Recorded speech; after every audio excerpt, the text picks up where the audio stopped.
الحمدللہ رب العالمین والصلاة والسلام علی سید الانبیاء والمرسلین اما بعد فاعوذ باللہ من الشیطان الرجیم بسم اللہ الرحمن الرحیم نویت سنت الاعتکاف۔ جب بھی مسجد میں داخل ہوں تو اعتکاف کی نیت فرما لیا کریں، جب تک مسجد میں بیٹھیں گے نفلی اعتکاف کا ثواب ملتا رہے گا۔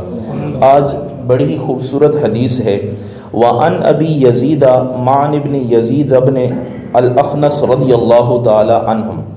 حضرت ابو یزید معن بن یزید بن اخنس رضی اللہ تعالی عنہم وہو وابوہ وجدہ صحابیون، یہ تینوں لوگ جو ہیں یہ صحابی ہیں، یعنی پوتا بھی، بیٹا بھی اور باپ بھی جو ہے یہ تینوں کے تینوں جو ہے وہ صحابی ہیں۔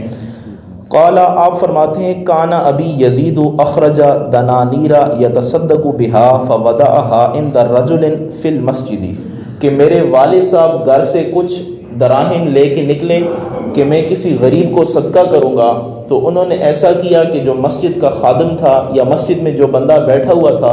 اس کو دیے، اور اس کو یہ کہا کہ کوئی بھی یہاں سے فقیر گزرے، کوئی بھی یہاں سے حاجت مند گزرے تو یہ جتنے بھی دنانیر میں آپ کو دے رہا ہوں یہ آپ اس کو دے دینا۔ تو اس سے یہ بھی پتہ چلتا ہے کہ صدقے کے لیے کسی کو وکیل بنانا بھی جائز ہے۔ تو انہوں نے وہ رقم اس سے لے لی جو مسجد میں بیٹھا ہوا تھا۔ فجئت فاخذتها، تو وہ فرماتے ہیں کہ میرے والد صاحب وہاں پہ دراہم دے کے چلے گئے، صدقے کے دراہم، اور میں جب مسجد میں آیا تو اس بندے نے یہ سمجھا کہ شاید میں فقیر ہوں، وہ مجھے پہچانتا نہیں تھا کہ میں اس کا بیٹا ہوں کہ نہیں، تو انہوں نے مجھے فقیر سمجھا۔ فاتیتہ،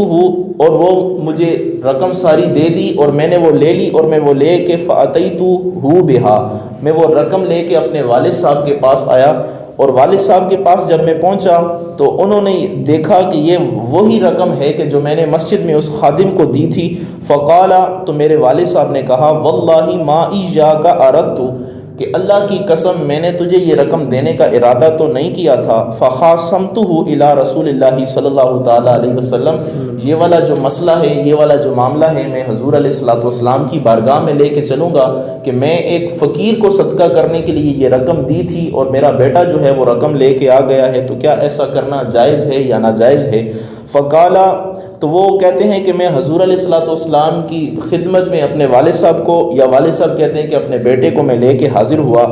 تو فقال رسول اللہ صلی اللہ تعالیٰ علیہ وسلم، تو اللہ کے پیارے محبوب صلی اللہ تعالیٰ علیہ وسلم نے فرمایا لک ما نویت یا یزید، اے یزید تو نے جو مسجد میں رقم دی تھی، جس نیت سے دی تھی اس نیت کا ثواب تمہیں مل گیا۔ وَلَكَ مَا أَخَذْتَ يَا مَانُ، اور اے مان تم نے جو وہ رقم اس سے لی تھی، جس نیت سے لی تھی اس نیت سے تمہیں جو ہے وہ ثواب مل گیا۔ تو اس حدیث پاک سے ہمیں سب سے پہلے تو یہ پتہ چلتا ہے کہ اگر کوئی آدمی صدقہ کرنا چاہتا ہے تو بہتر یہ ہے کہ کسی اور آدمی کے ہاتھ سے صدقہ کرے تاکہ اس کو بھی ثواب ملے، اور جو آدمی صدقہ کرے گا جس کو وکیل بنائے گا اس وکیل کو بھی پورا ثواب ملے گا۔ اسی طرح اگر کوئی آدمی دروازے پہ فقیر مانگنے کے لیے آ جاتا ہے تو آدمی والد صاحب یا والدہ 10 روپے اپنے بیٹے کو دیتی ہیں کہ جاؤ ان کو دے دو، تو اس والدہ یا والد کو اور اس کے بیٹے کو بھی جو ہے وہ اس کا ثواب ملے گا، اتنا ہی ثواب بیٹے کو بھی ملے گا، اور جس نے صدقہ کیا ہے والد یا والدہ اس کو بھی اتنا ثواب ملے گا۔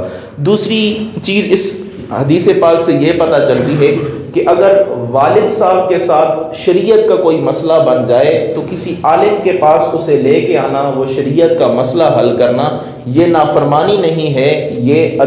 شریعت کے معاملے پر حل کرنا یا شریعت کو مسائل کو جاننا یہ شریعت کے عین مطابق ہے۔ یہ والد کی نافرمانی یا والد کی جو ہے بے ادبی نہیں ہے، بلکہ والد کو کسی عالم کے پاس لے کے آنا کہ شریعت کا مسئلہ درست ہو جائے، اور ادب کے دائرے میں لے کے اپنے والد صاحب کے ساتھ اس طرح دینی مسائل میں بحث و تکرار کرنا یہ بھی جائز ہے۔ اور اس حدیث پاک سے یہ بھی پتہ چلا کہ جو آدمی جس نیت سے کوئی صدقہ کرتا ہے اور جو اس کی نیت ہوتی ہے اس نیت کے مطابق اگر کوئی عمل نہیں بھی ہو پاتا تو تب بھی اس کو ثواب ملتا ہے۔ اب جس طرح کہ ان کے والد یزید نے یہ نیت کی تھی کہ میں کسی فقیر کو یہ صدقہ کروں گا، اور اس بندے کو دے دیے کہ یہ فقیر کو رقم پہنچانا، اور وہی رقم ان کے بیٹے کو پہنچ گئی، تو جو نیت تھی اس کے مطابق عمل نہ ہوا، لیکن ثواب پھر بھی جو ہے وہ نیت کے مطابق انہیں مل گیا۔ تو اس سے یہ بھی پتہ چلا، اور ایک اور چیز بھی پتہ چلتی ہے کہ جو نفلی صدقہ ہے وہ اپنے رشتہ داروں کو بھی دے سکتے ہیں، اپنے بیٹوں کو بھی دے سکتے ہیں،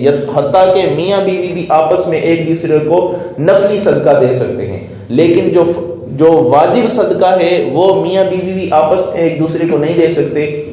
بیٹا اپنے باپ، اپنے دادا، نانا، پرنانا، ان سب کو نہیں دے سکتا۔ اسی طرح باپ اپنے بیٹوں کو، بیٹیوں کو جو ہے وہ جو صدقہ واجبہ ہے جیسے زکوٰۃ وغیرہ یہ نہیں دے سکتا، لیکن نفلی صدقہ ہو تو دینا چاہیے۔ اسی طرح نفلی صدقہ میاں بیوی بھی آپس میں ایک دوسرے کو دے سکتے ہیں۔ حضرت زینب رضی اللہ تعالی عنہا جو حضرت عبداللہ بن مسعود رضی اللہ تعالی عنہ کی زوجہ تھیں، تو وہ امیر تھیں، اور حضرت عبداللہ بن مسعود جو ہے وہ فقیر آدمی تھے، غریب آدمی تھے۔ تو اس عورت نے یہ چاہا، حضرت زینب نے یہ چاہا کہ میں کچھ رقم جو ہے وہ صدقہ کروں۔ تو حضرت عبداللہ بن مسعود کو جب پتہ چلا تو انہوں نے اپنی بیوی سے کہا کہ بہتر یہ ہے کہ یہ جو تم صدقہ کر رہی ہو یہ مجھ پہ کر دو، اور میرا بیٹا جو غریب ہے اس پہ کر دو، تاکہ ہمیں جو ہے اس سے فائدہ ہو جائے اور ہم بھی جو ہے وہ اس رقم کے محتاج ہیں۔ تو انہوں نے کہا کہ میں سب سے پہلے حضور علیہ الصلوۃ والسلام کی بارگاہ سے یہ مسئلہ پوچھوں گی، اگر حضور علیہ الصلوۃ والسلام نے کہا کہ ایسا کرنا درست ہے تو میں ایسا کروں گی، وگرنہ میں ایسا نہیں کروں گی۔